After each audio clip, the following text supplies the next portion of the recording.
Thank you, Sylvia. Good morning, everybody. Good afternoon. Sorry. Seems still like very early morning for me today. It's been a busy day. Um, I'm going to follow through from what Thomas has just said, because we were asked to talk a little bit about how the UN system is actually contributing or providing input and support and doing what it should do on the rights of older persons. So let me begin by saying that I want to begin where Thomas, when he said the word that it was not about living long lives, it was about living good lives, about having a life lived well, a life of joy, of dignity. And very often we tend to leave the words like joy and happiness and dignity out when we are having a serious discussion about human rights. And I want to bring this back to that by saying, we say we have human rights by virtue of being human beings. And if we are human beings, this is an essential and elementary criteria of our lives when we judge, is it a life lived well, right? So I want to begin with that point, to remember we're all human, and it's not just all about black and white and gray, but about everything in between as well. So the UN agencies have all been working on this topic for much, much longer than we realize. For the last 20 years, there has been a dedicated push to bring more attention to the issue of the rights of older persons. Did we have momentum? We had momentum. We moved forwards. We went backwards. We went sideways. It has been like that, but we have seen some significant focus and traction over the last 14, 15 years. Now, I'm going to put those 14, 15 years aside, and I'm going to go back to the UN system as a whole. When the UN was founded initially, we had already in place a treaty body system. We had international treaties that were supposed to protect and promote the rights of all human beings equally everywhere without discrimination. So I think that's something to remember, that this is not something we are beginning with a scratch. Yet, we're not beginning from a scratch, but yet we have found over the years that it has been very easy for all of us, and we're all equally culpable of contributing or making a certain group one time or the other either invisible or feel that they have less meaning. And this is one of those areas. Yesterday, when we had a discussion, we were talking about the fact that human rights are indivisible and interlinked. Now, if we look at all of us in the room around here today, I think it's safe to say that there may be people from their 20s to about their 60s in this room. More? Okay, yes, in the 70s as well. So this is the one thing that we can all look forward to. We may not think about it at the age of 20 or 30. I remember that when I was 30, 50 seemed like a million years away. Now sitting over 55, I feel, oh my God, I'm going to be 60 soon. It goes by very quickly, but we are the lucky ones. If we are lucky, we are going to be there and we're going to be older. So how does human rights and why does the treaty matter so much? It matters so much because we unfortunately have made a very significant demographic group invisible in the way we've looked at them. It seems almost, we've talked a lot about older people, but I think it's also important to remember that older people, the beauty of older people is that you can be in any part of the globe. You can be from any ethnic minority. You can be a very good person. You can be a professional. You can be someone at home. You can be a minority of any sort. You can even be someone in conflict with the law. But you are all old people everywhere. So every single aspect of human rights applies equally.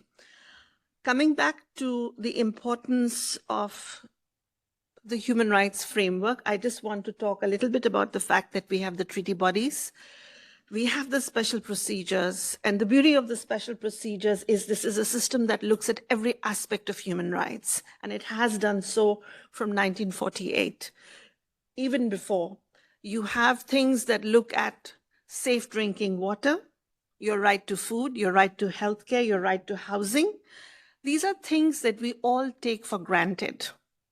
But these are all things, unfortunately, for a certain demographic, are becoming increasingly difficult because, for example, if you're an older woman who did not have access to higher education or even did not finish school, you have continued to work in the shadows or within the safe confines of your home, but you've been in the informal sector all your life providing care and support.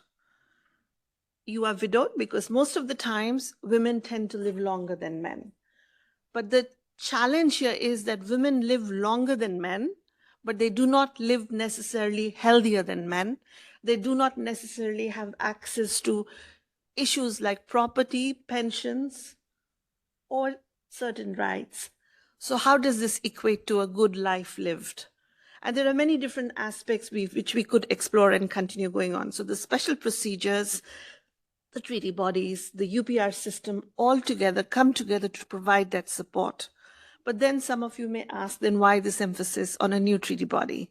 Precisely for the same reason that there have been gaps in implementation, but equally the treaty body system and the special procedures have also not taken into account some of the latest developments.